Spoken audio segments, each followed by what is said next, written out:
A continuación, Libre Expresión.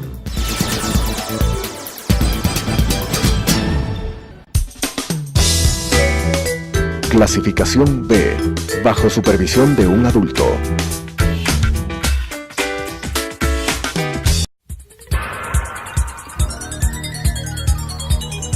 Las opiniones vertidas en este espacio por la producción y dirección del programa son de exclusiva responsabilidad de sus autores y de quienes intervienen en ellos.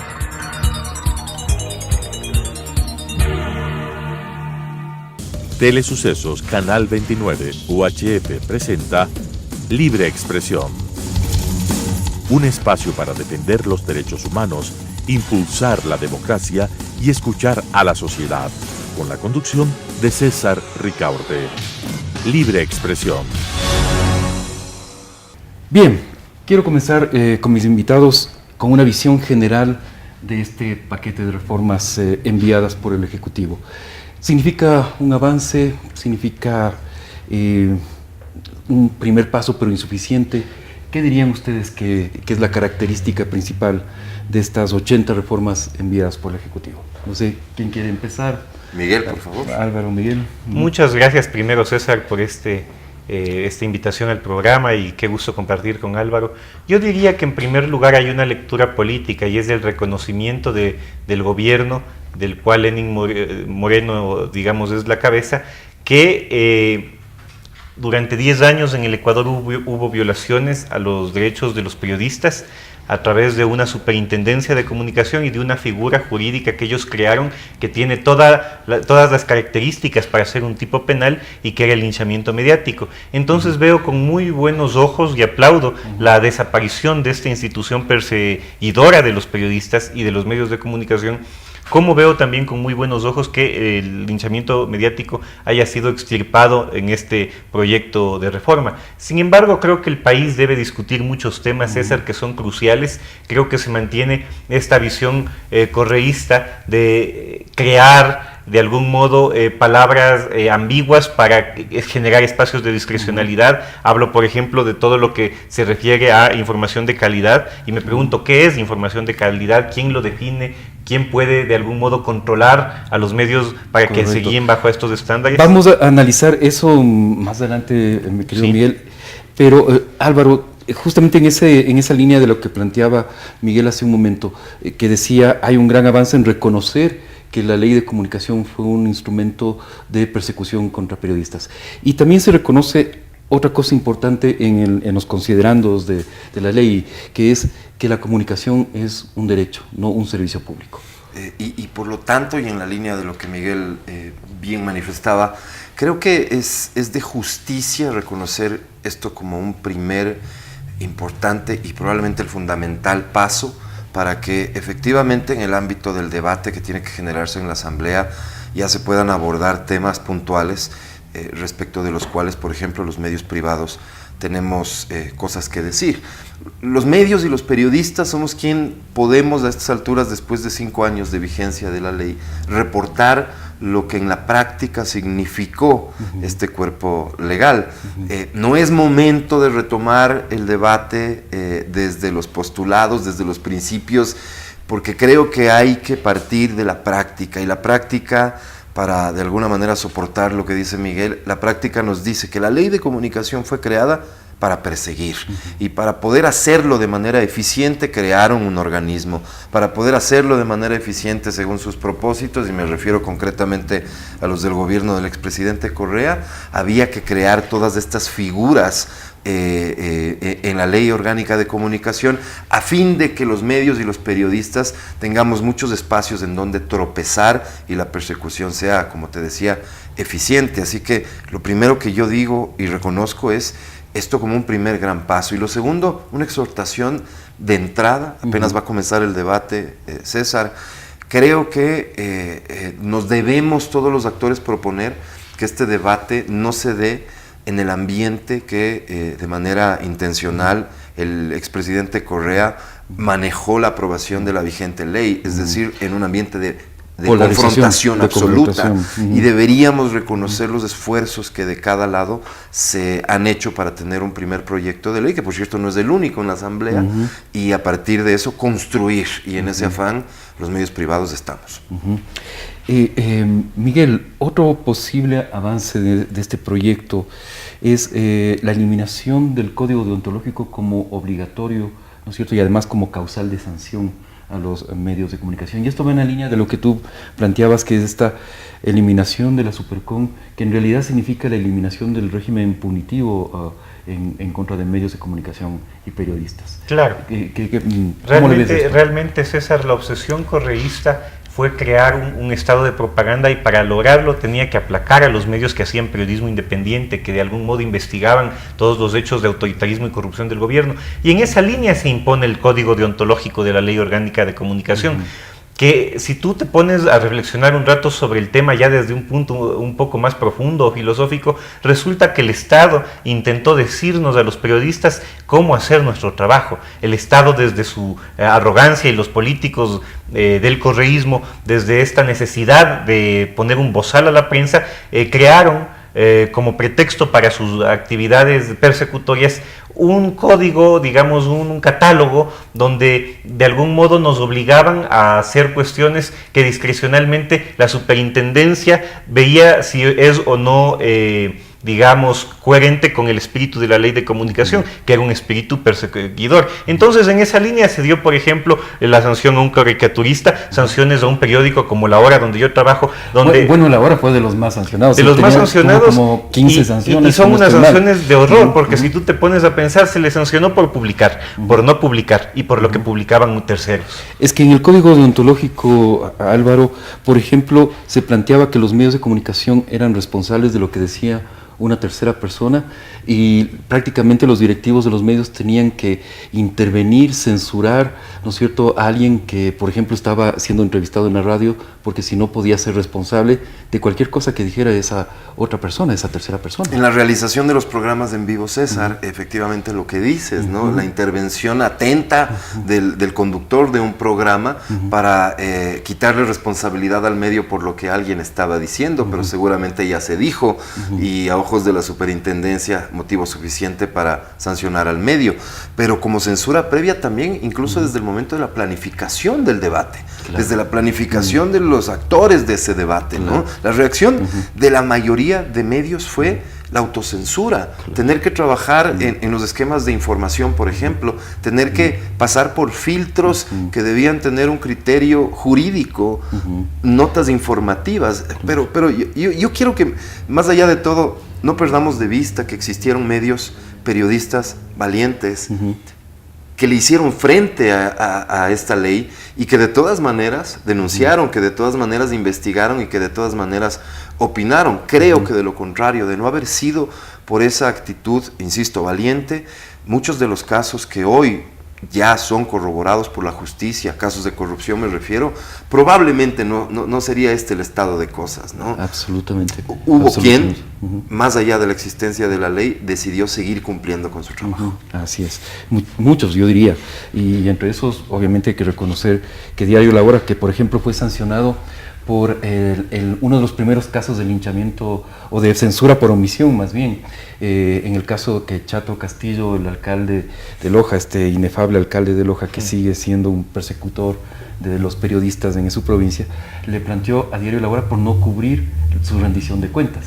Ese fue uno de los la primera sanción por censura por omisión. Claro. En el Ecuador, ¿no? Y fue un caso sintomático no solo, digamos, de la censura a la prensa ecuatoriana a través de un mecanismo absolutamente oprobioso e injusto, sino también de la lógica que manejaban en su cabeza funcionarios del Estado durante la época correísta. Y no hay que olvidar que Chato Castillo era un aliado de Correa, y ambos compartían esta, digamos, actitud absolutamente egocentrista ante la vida pública, ¿no? Como fueran ellos el centro del debate en todos los sentidos, ¿no? El Chato fue el que le puso dientes a la ley según sus propias declaraciones, fue el que se inventó esto de la superintendencia. Sí, yo realmente pienso que es uno de esos personajes de la historia que merecen ir al basurero e incluso al olvido absoluto. Espero que algún día nunca nadie sepa quién fue este personaje, porque realmente todo el daño que esta gente hizo, y especialmente con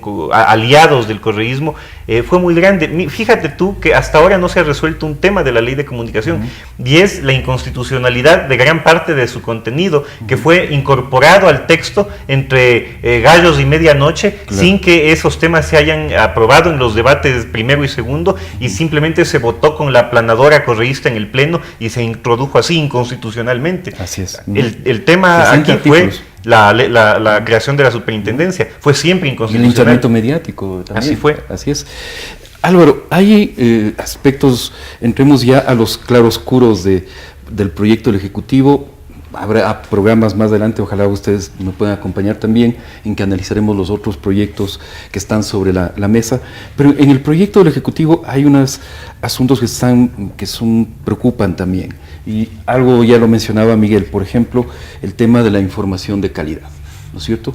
Se sustituye el nombre de ese artículo por, en vez de derecho a recibir información de relevancia pública veraz, por derecho a recibir información de calidad, pero se le mantiene absolutamente intacto, ¿no? Es decir, los mismos condicionamientos de veracidad, pluralidad, contextualización, etcétera, etcétera, se mantienen ahí. Y además se lo conecta con el artículo 22, con el artículo 23, que es el artículo de la rectificación. ¿Y cómo miras esta presencia, que todavía se mantenga esto en el proyecto del Ejecutivo? Sin duda con mucha preocupación.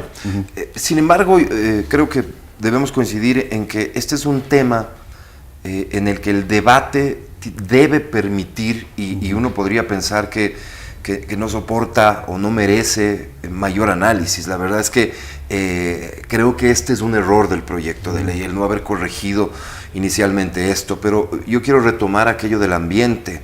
En un ambiente en el que los periodistas, Miguel, por ejemplo, con su formación además jurídica, puedan generar testimonio ante la Asamblea Nacional de lo que implica, la gravedad de lo que implica estos adjetivos y esta subjetividad entonces otorgada a la autoridad para el juzgamiento, creo que no va a costarnos mucho a quienes en realidad luchamos porque el proyecto de ley, finalmente, ojalá, ley reformatoria, termine por garantizar el ejercicio de la libertad de expresión, nos permita demostrar que este es uno de los artículos en que efectivamente el cambio tiene que ser profundo, si no la eliminación misma de tal. Porque además, voy a acogerme de otra cosa, mucho demuestra el proyecto de ley su intención de ajustarse a los parámetros internacionales respecto de libertad de expresión y sin duda defensa de derechos. Y en ese sentido, insisto una vez más, tenemos suficiente de donde argumentar para que la Asamblea finalmente reconozca que aquí hay razón del lado quienes decimos debemos sacarle a la información, comunicación y por lo tanto derecho y libertad de expresión de este tipo de conceptos ambiguos que en ningún lado del mundo deberían ser aceptados. Así es. Y los estándares internacionales, Miguel, al respecto son clarísimos. Los condicionamientos previos a la información no deben existir en ninguna legislación, y lo dice así explícitamente. Y además, como le decía Álvaro, esto está conectado con el mecanismo de la rectificación e incluso de la réplica, que todavía no son suficientemente trabajados, me parece, en la ley. Todavía se le obliga a los medios casi a ser automáticos en la respuesta que tienen que dar a quien se sienta afectado por algún tipo de información. Claro, César, tú más que nadie sabes cómo se construye el estándar interamericano respecto de la réplica, la réplica y la rectificación. La rectificación es un derecho que tiene la ciudadanía o cualquier persona que se sienta aludida por una información falsa. Pero comprobadamente falsa. Aquí nos acostumbraron a que cualquier funcionario público manda video o páginas diagramadas a los periódicos donde se insultaba al propio periódico y a sus periodistas. Entonces, Entonces entramos durante 10 años en una lógica de espanto y de manicomio que no podíamos de algún modo darnos cuenta lo grave de la situación. Esto es un caso de estudio para el futuro. De algún modo, creo que esos rezagos, digamos, de esa lógica que imperó en esos años, todavía quedan en el articulado de rectificación y réplica. Y yo sí insistiría en lo que dijo Álvaro. Creo que este es el momento de que el país haga un debate amplio sobre esto y la Asamblea escuche, ya no sea la Asamblea acostumbrada a alzar la mano o aplastar el botón en base a los lineamientos que daba la Secretaría de la Gestión Política, sino esta es una Asamblea que debería escuchar que la sociedad ecuatoriana en general pide que la ley de comunicación esté adecuada a los estándares interamericanos de derechos humanos, fundamentalmente los de libertad de expresión, y ahí hay varios temas, ¿no es cierto? Y al respecto, Miguel, ¿encuentras ese ambiente? Hubo hace pocos días un primer encuentro con asambleístas, con el secretario de Comunicación y el presidente del Cordicón, periodistas, sociedad civil. ¿Se encontraste ese espíritu de diálogo y de llegar a acuerdos por parte de todos los grupos involucrados? En efecto, César, de algún modo, no quiero pecar de optimista, pero fue muy grato poder conversar con asambleístas de varias bancadas y con el secretario de Comunicación, y lo interesante de estos espacios que, entre otros Fundamedios, ha generado, es que se puede poner en evidencia que una ley de comunicación nunca más puede ser la ley de un partido. Tiene que ser un concierto de acuerdos de todos los sectores de la sociedad, especialmente de los periodistas, de los medios de comunicación, de la sociedad civil que escucha y es público para nuestro trabajo periodístico. Y sobre todo, César, en mi opinión, creo que tiene que ser un proyecto que, más allá de que el del presidente tendrá su importancia, recoja los insumos positivos de todos los proyectos. Muchos proyectos son muy negativos, pero todos deberían, digamos, poder tener algo positivo que se pueda debatir y recoger para elaborar un borrador de ley que realmente proteja la libertad de expresión y el trabajo periodístico. Lo mismo, Álvaro, ¿cuál es tu apreciación, tu valoración de esta primera reunión que hubo entre varios de los actores que vamos a estar interviniendo en el debate sobre las reformas a la ley de comunicación? Lo primero, y por hacer justicia, saludar esta persistente actitud de Fundamedios de volcar la toma de decisiones a través del diálogo, y el hecho de que tengas esa capacidad de convocatoria demuestra, creo, y te demuestra a ti y nos demuestra a todos que el ambiente está dado. Efectivamente, no deberíamos pecar de optimistas, pero sí creo que debemos celosamente seguir todo el proceso. A mí me parece que, tal y como menciona Miguel, la comisión encargada del tratamiento del proyecto tiene un reto enorme al definir cuál va a ser la metodología de trabajo, considerando que, si bien existe un proyecto de ley, que es el que ya nos lleva a este debate formal, hay otras iniciativas, pero existen insumos adicionales en los que nosotros intentaremos participar, que deben ser considerados. Entonces, esta metodología de trabajo va a marcar el camino para que lo que en esa reunión que tú mencionabas dijiste con mucho acierto, una sábana de retazos, podría ser un resultado mucho peor de lo que es la ley vigente. Claro. Hay que cuidar, hay que vigilar este proceso, hay que confiar en que esto se haga de buena fe, que ya no sea este discurso y esta actitud constante de persecución lo que guíe la decisión, ojalá de ninguno de los asambleístas. Creo, ahí sí que existe todavía un grupo en la asamblea que de alguna manera intentará defender la ley existente, y esto va a generar ya no solo debate probablemente, sino quién sabe, algún tipo de confrontación. Pero en la medida en que quienes manejamos criterios de defensa hacia la libertad de expresión mantengamos sólidos argumentos, además trabajemos de la mano, César, que yo creo que esa es la mayor virtud de tu esfuerzo, en esa medida sí yo mantengo mi optimismo de que las cosas puedan ofrecer resultados alentadores. Para avanzar, Miguel, ¿qué opinión tienes del papel que va a jugar la Defensoría del Pueblo, que más bien que está planteado en el proyecto del Ejecutivo, que tiene que jugar la Defensoría del Pueblo? Al respecto hay voces que dicen es demasiado el poder que se le da a la Defensoría del Pueblo, y en cambio hay quienes dicen no, es insuficiente. Por ejemplo, le escuchaba a la asambleísta Vilma Andrade que decía, no es insuficiente, tiene que haber algún organismo administrativo que sí imponga sanciones a los medios de comunicación. ¿Qué crees que va a pasar con esto? Bueno, creo que detrás de eso hay una visión de la sociedad en la que queremos vivir, una sociedad donde todos seamos sospechosos de hacer mal nuestro trabajo, o en una sociedad donde haya una presunción de que podemos ser profesionales correctos en el ejercicio de nuestras distintas áreas de oficio, ¿no es cierto? Y los periodistas estamos en esa situación. Yo personalmente creo que no debería haber una ley de comunicación para regular el ejercicio periodístico, pero ya ante el hecho de que este país ha insistido a través de sus políticos y sobre todo de legisladores que en este momento están con un voto en la Asamblea, como Vilma Andrade, creo que debemos debatir una ley que simplemente proteja la libertad de expresión. El punto que tú mencionas, que es el punto de la Defensoría, para mí resulta bastante interesante, porque de algún modo da cuenta de esa hipocresía del gobierno de no poder decir abiertamente la superintendencia se eliminó, la superintendencia no va más, y tuvieron que crear esta cuestión extraña de darle ciertas facultades de patrocinio e incluso de activar un mecanismo de protección a la Defensoría del Pueblo, que en el fondo yo no creo que va contra la naturaleza de la Defensoría. Creo que en ese sentido, digamos, no es que va a haber una suerte de supercom camuflada de Defensoría del Pueblo, pero sí creo que no hacía falta, porque las funciones de la Defensoría están ya prescritas en la ley de la Defensoría. Es decir, cualquier persona en este momento podría ir a la Defensoría y hacer sin necesidad de que la ley de algún modo lo consagre. Cualquier persona que vea vulnerados sus derechos humanos podría acudir a la Defensoría. Otra cosa es que la Defensoría de estos últimos 10 años fue absolutamente correísta y no admitió ningún tipo de caso de violación de derechos humanos, de los muy graves que hubo, y de la criminalización de la protesta social. Pero en el fondo, digamos, yo creo que es innecesario el tema en la ley de comunicación, porque ya son facultades que la Defensoría tiene en su propia ley, que es la de patrocinar los casos donde haya violaciones de derechos humanos. Correcto. Álvaro, ¿alguna opinión al respecto del papel de la Defensoría?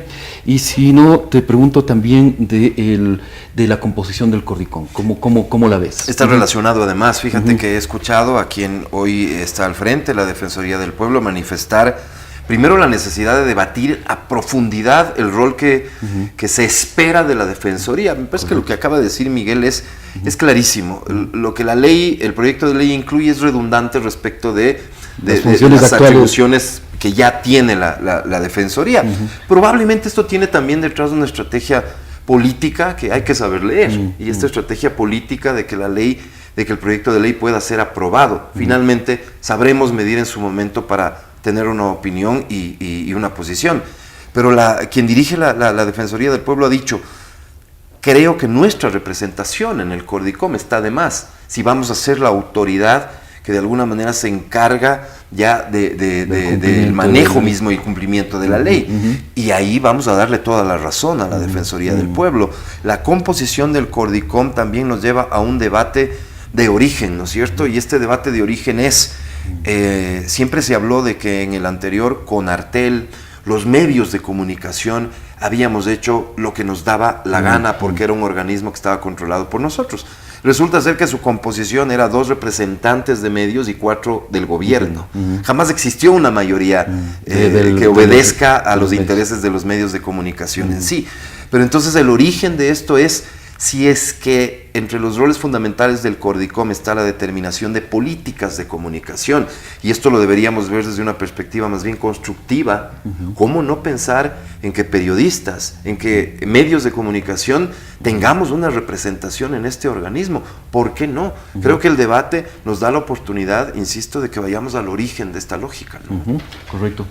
¿Qué opinas, Miguel, sobre este tema? Estoy totalmente de acuerdo con Álvaro, y lo que agregaría es que la representación de los periodistas no puede ser ni siquiera a través de los gremios o de la academia, porque los periodistas, en gran parte creo de los periodistas de mi generación no están agremiados, no pertenecen ni al colegio ni a la federación. De algún modo debe haber un mecanismo para que periodistas de trayectoria puedan estar ahí.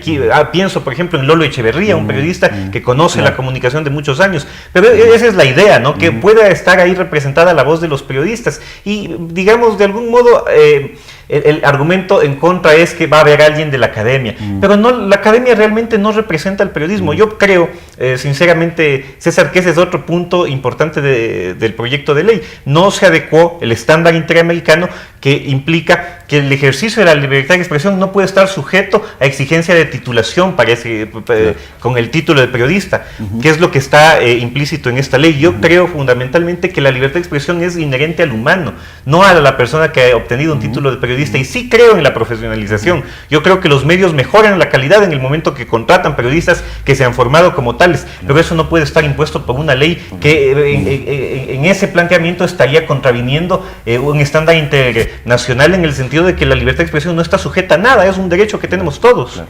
No, y al respecto he vuelto a revisar los estándares y es clarísimo, o sea, claro, ahí no hay vuelta que darle, pero de todas maneras es algo que no se ha intentado poner todavía en el debate, en la medida en que eso, claro, en la medida en que eso va a encontrar la resistencia de gremios discúlpame que te diga, pero los grandes periodistas que hemos tenido aquí, entrevistadores, Jorge Ortiz, Carlos Vega, han sido personas que se han formado en otras áreas, y desconocer nuestra tradición periodística que nace con Montalvo, Juan Montalvo, un filántropo, no puede ser, digamos, someternos a esta lógica academicista en la cual los títulos universitarios valen igual que los títulos de nobles de la Edad Media. Entonces hay que tener mucho cuidado con eso. Correcto, hay muchos temas que, por ejemplo, el tema frecuencias es todo un capítulo, tendremos que conversar, ya me hacen señas de que tenemos que concluir, ha sido una conversación muy agradable. ¿Cuáles son tus conclusiones, Álvaro? César, termino con lo que comencé, este reto, siento que es eso, un reto que tenemos todos los actores de la comunicación para esta vez intentar por todos los medios que el debate sea constructivo. Tenemos que aportar, incluso desde el estado de ánimo, para que esto ocurra así, y debo reconocer que del lado del Ejecutivo, a través de los organismos que estuvieron encargados de la creación de este proyecto, ese fue el ánimo. Debo reconocer además que en la Asamblea y por parte de su presidenta se ha expresado exactamente lo mismo. Nada más para terminar, en 20 segundos, lo dijiste, así que te lo menciono rápidamente. La Cámara de Medios está en su etapa constitutiva. De alguna manera lo que aspiramos es a convertirnos en un escenario en donde este tipo de cosas sean manejadas de una manera integral. ¿Por qué integral? Porque la Cámara de Medios incluye a radio, a televisión, a medios escritos, pero también los nuevos medios, fruto de las nuevas tecnologías. Nuestra aspiración es efectivamente trabajar en la profesionalización, en la capacitación, trabajar en todo lo que son nuestros intereses, incluso desde la perspectiva comercial, pero este es el reto del momento. A partir de aquí podemos comenzar a construir lo que es nuestra actividad diaria. Así que, César, más bien muchas gracias por la invitación y aquí estaremos cada vez que lo necesites. Gracias, Álvaro. Miguel, tus conclusiones. Únicamente un llamado al presidente de la República y al bloque legislativo a que no por conflictos internos se vaya a sacrificar un debate que realmente nos interesa a todos y nos compromete como sociedad. Yo creo que es fundamental que el gobierno del presidente Moreno entienda que no es suficiente pañitos de agua tibia para resolver un problema que lesionó la democracia ecuatoriana, que era la falta de libertad de expresión. Tiene que ser un proyecto de ley totalmente compatible con los estándares de derechos humanos, que garantice el ejercicio periodístico libre, desinhibido, sin censura, y sobre todo una libertad de expresión para toda la sociedad, sin miedo, porque eso es lo que se trató de implantar durante los 10 últimos años. Gracias, Miguel, y gracias a todos ustedes, amigos televidentes. Nos volveremos a encontrar en una nueva emisión de Libre Expresión. Un fuerte abrazo. Las opiniones vertidas en este espacio por la producción y dirección del programa son de exclusiva responsabilidad de sus autores y de quienes intervienen en ellos.